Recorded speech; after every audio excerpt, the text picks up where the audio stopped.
Welcome back. And now for the news in detail. We start from Iraq, where 13 more protesters have been killed, pushing the death toll in the month-long unrest to almost 300.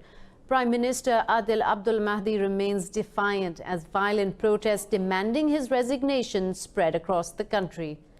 Medics say 6 people were shot dead when protesters attempted to storm Baghdad's diplomatic green zone. Crowds were trying to remove barriers near 2 bridges, providing access to the zone, which houses government offices and foreign embassies. Medics also say that 35 others were wounded in clashes near the capital city's Shuhada Bridge. Elsewhere, 7 others were gunned down during a sit-in in the southern city of Basra. In southern Iraq, protesters have again forced the country's main port to close after it briefly opened for shipping.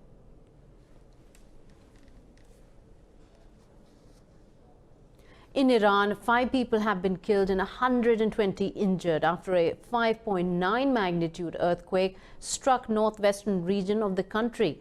The provincial governor, Mohammad Razapur Mohammadi, says that at least 30 houses have been destroyed and the death toll may rise.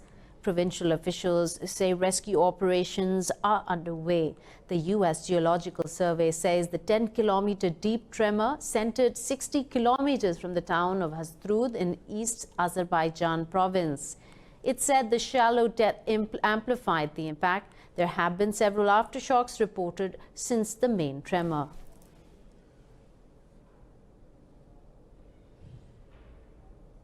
Turkish and Russian troops have begun their third joint ground patrols in northern Syria as part of a deal agreed in Sochi last month. Turkey's National Defense Ministry says the patrols will be carried out in the towns of Kamishli and Derik, east of the Euphrates. It said UAVs will assist ground troops with aerial surveillance. The agreement in Sochi was reached after Turkey launched an operation to drive out Kurdish forces from northeastern Syria. The first joint ground patrol, which lasted 4 hours, was completed on November 1st.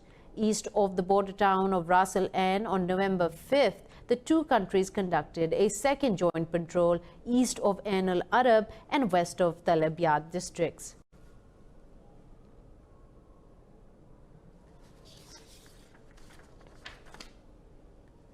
The Pentagon says revenue from oil fields in northeastern Syria will go to the U.S.-backed forces rather than the United States itself.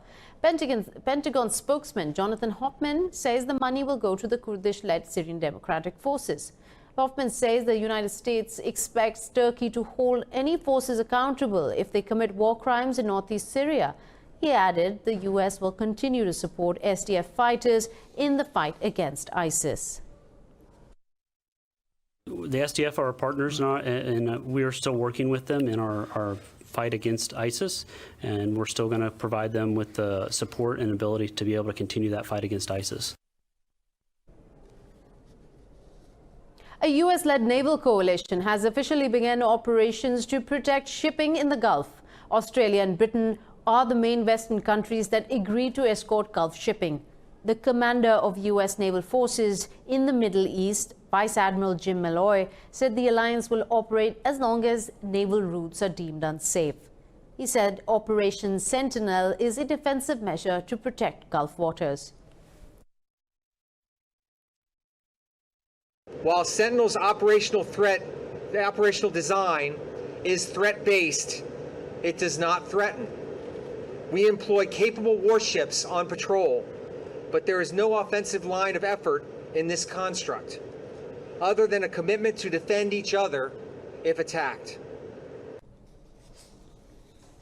Egypt and Bahrain have hailed the recently signed peace accord by the Yemeni government and southern separatists. Bahrain's King Hamad bin Isa met Egypt's President Abdel Fattah al-Sisi in Cairo to review the latest regional developments. The Bahraini king arrived at Cairo on Thursday, where al-Sisi welcomed him at the airport. The 2 leaders praised Saudi efforts in brokering the deal and the UAE for supporting it. Sisi called the Yemen peace agreement a pivotal step on the course of solving the crisis. Sisi called the Yemen peace agreement a very important step. President Sisi reiterated Egypt's position on the Gulf region as an integral part of its national security.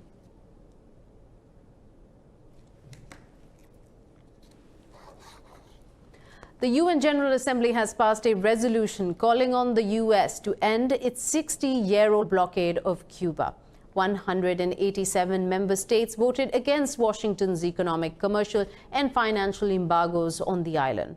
Brazil and Israel joined the US in voting against the resolution, while Colombia and Ukraine abstained.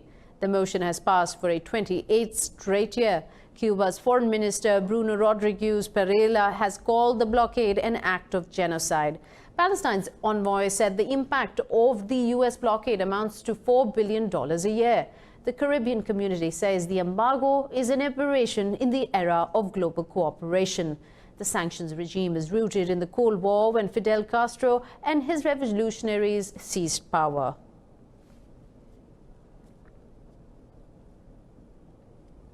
Germany and NATO have rejected a disparaging description of the alliance made by French President Emmanuel Macron. The U.S. also declared NATO partnership critical. This report has more. Speaking alongside NATO Secretary General Jens Stoltenberg in Berlin, Merkel said Macron used drastic words. She said NATO remains a cornerstone of European security. The French president has chosen drastic words. That is not my point of view regarding the cooperation with NATO. I think such a sweeping swipe is not necessary, even though we do have some problems and have to sort ourselves out. NATO Secretary General Jens Stoltenberg welcomed Germany's commitments in NATO. I welcome Germany's plan to raise its defense budget and welcome the fact that we have already started to do so. I count on Germany to keep up the momentum and stand by its commitments. The United States also rejected French President Emmanuel Macron's view. At a joint news conference in Germany with German Foreign Minister Heiko Maas, Pompeo said that NATO remains a critical partnership. I think NATO remains an important, critical, perhaps historically one of the most critical strategic partnerships in all of recorded history. In an interview, the French president had described NATO as brain dead. South Korea has agreed to a second round of talks with Japan later this month in the latest attempt to end an ongoing trade dispute. Both countries have removed each other from preferential trade lists while imposing tariff and non-tariff barriers on trade. Seoul's trade ministry says the talks are part of a dispute settlement process under WTO rules. Trade ministers of the two countries will sit down together in Geneva on November 19. Their first Geneva meeting last month ended inconclusively. Both agreed to resume talks after South Korean President Moon Jae-in and Japanese Prime Minister Shinzo Abe met in Bangkok. If talks fail to bear fruit in 2 months, a World Trade Organization panel will look into the case.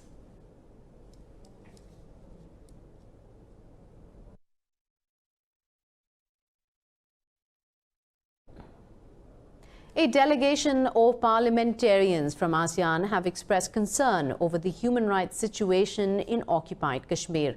Calling Indian-occupied Kashmir a global dispute, the delegation assured it will raise the issue at all major international and regional forums. The ASEAN parliamentary delegation is on a 4-day visit to Pakistan. It includes parliamentarians and civil society members from Malaysia, Indonesia, Brunei, Cambodia, Thailand, Myanmar and Singapore. Led by Malaysian Consultative Council of Islamic Organization, the group condemned Indian oppression in the valley. They also underlined their commitment to raising awareness about the situation in Kashmir in their own region.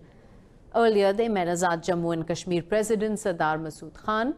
Khan told the delegation that Kashmiris have attached great expectations with the ASEAN states.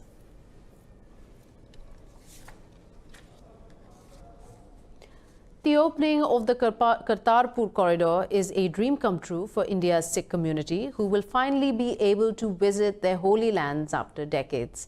Our correspondent Sumaira Khan shares details on the final preparations for the inauguration of the corridor. Construction work on the corridor, which links the Sikh Gurdwaras of Dera Baba Nanak and Darbar Sahib in Kartarpur, has been completed. The move has been welcomed enthusiastically by the Sikh community. When I came in April, it was totally different. But today I can't describe in a wording what I'm looking. It feels like you are in heaven. Really, it's a very nice experience to come over here. I can't say how the people are friendly and very cooperative. Really, I'm proud of having such a good neighbor. Pakistan's Prime Minister Imran Khan will inaugurate the Kartarpur corridor on 9th November.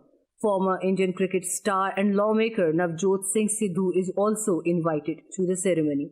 In a tweet, Indian Union Home Minister Amit Shah called the corridor a historic achievement. India has shared a list of 575 people who will be the first people to visit Gurdwara Darbar Sahib after passing through this corridor. Sikh pilgrims will not need visas to visit the shrine. 76 immigration counters have been established so far to cater to some 5,000 Sikh pilgrims from India. We have a very stringent security arrangements where we have fence, it will be supported because no obstacle is obstacle-less, it is protected manually. So we will have ranges with weapons outside, without weapon inside. We have police patrolling all around. We have customs, ANF to security for contraband items like, drugs and other things.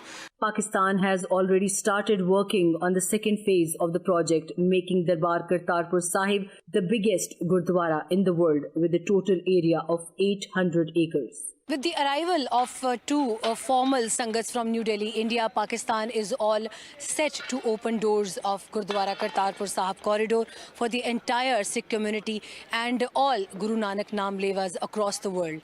Reporting for Indus News, Sumaira Khan, Kartarpur Sahib corridor. In Spain, at least 9 migrants died after their dinghy capsized off the coast of the Canary Islands. 15 migrants were on the ship when it left Morocco 5 days earlier. Authorities say 4 people were saved by rescuers.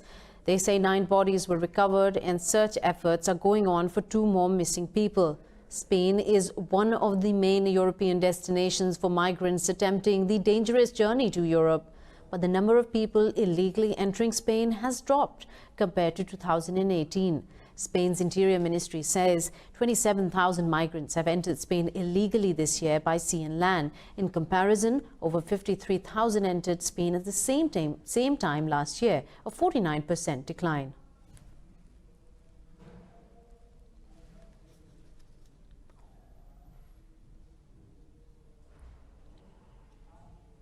And we'll take a quick short break. We'll be right back.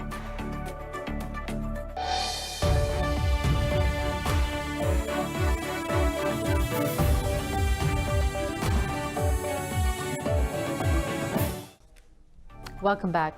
400 kilograms of cocaine have been seized at the port of Kobe in Japan. Authorities say it is a record-breaking bust in terms of volume, with a value of roughly $73 million. The seizure breaks the previous record set in August this year. Back then, authorities seized 177 kilograms of cocaine in Aichi Prefecture, central Japan. Officials provided no additional details because it is part of an ongoing investigation. Japan has strict drug laws and users face severe public condemnation.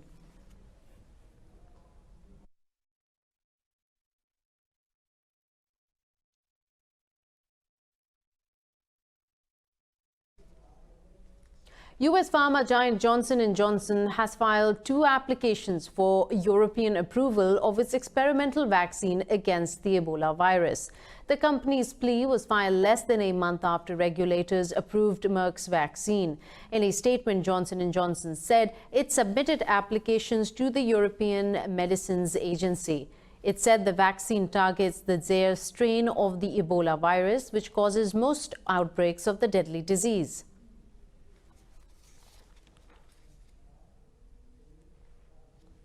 In central Mexico, the mighty Popocatepetl Volcano has erupted for the second time in 2 consecutive days, putting on a fiery nighttime lava display. The National Congress for Civil Protection says the volcano threw an ash column 1.2 miles into the sky. At around 17,000 feet height, it is Mexico's 2nd tallest volcano and the 5th highest mountain in North America.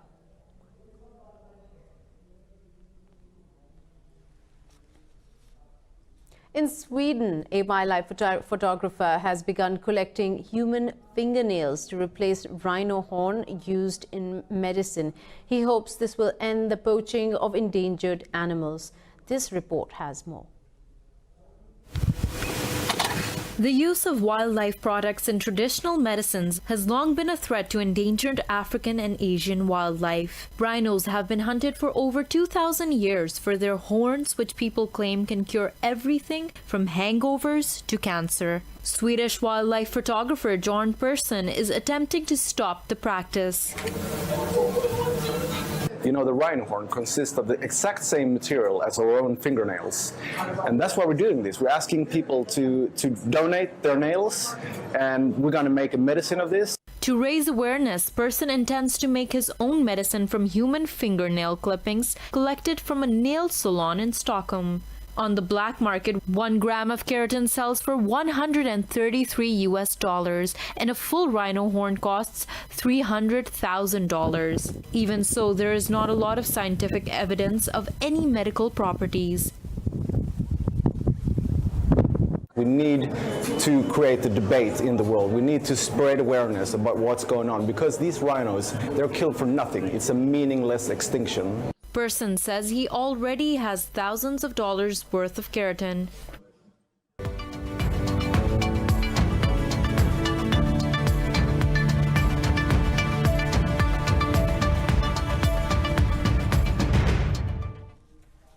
And now an update from the world of business. International credit rating agency Moodys has downgraded its outlook on India to negative from stable. Moodys said a rise in its level of debt and New Delhi's economic and institutional weaknesses led to the demotion. The agency set the nation's foreign issuer rating at Baa2, the second lowest investment grade score. India's stunted economic growth, which hit a 6-year low in the April to June quarter, was another factor in the fall.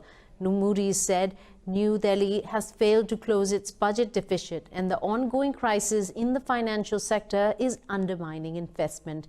Moodys is predicting a further slowdown in India's economy, citing weak job creation and a credit crunch.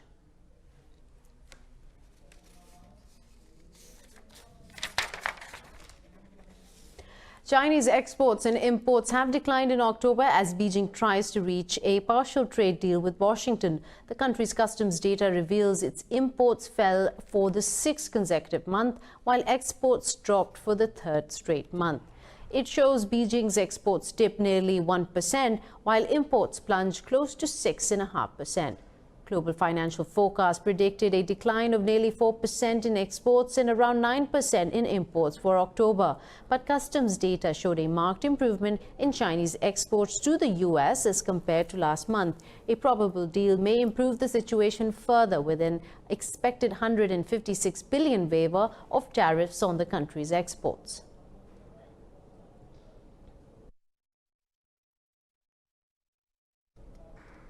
Stock markets across Europe are trading lower after mixed signals about trade talks between the US and China. Tariff-hit European mining firms are among the most exposed to the trade conflict and its impact on earnings. London's FTSE 100 index is trading fractionally lower after British Airways owner IAG shed 3% due to a pilot strike. Frankfurt's DAX has also lost 0.33%, despite a 4% year-on-year rise in 9-month profits reported by financial giant Allianz. The CAC 40 in Paris is also marginally down. In Asia, the Shanghai Composite closed nearly 0.5% lower as China's exports and imports declined less than expected in October. Tokyo's Nikkei 225 index gained about a fraction.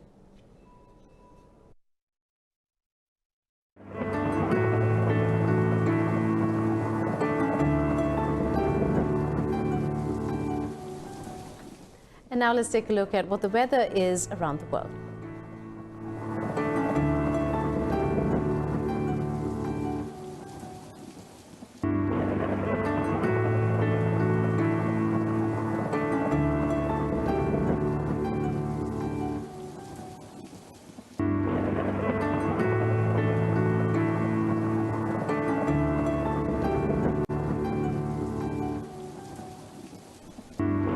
And that was the weather. But for now, we'll take a goodbye. For the latest updates, you can follow us on social media at indus.news.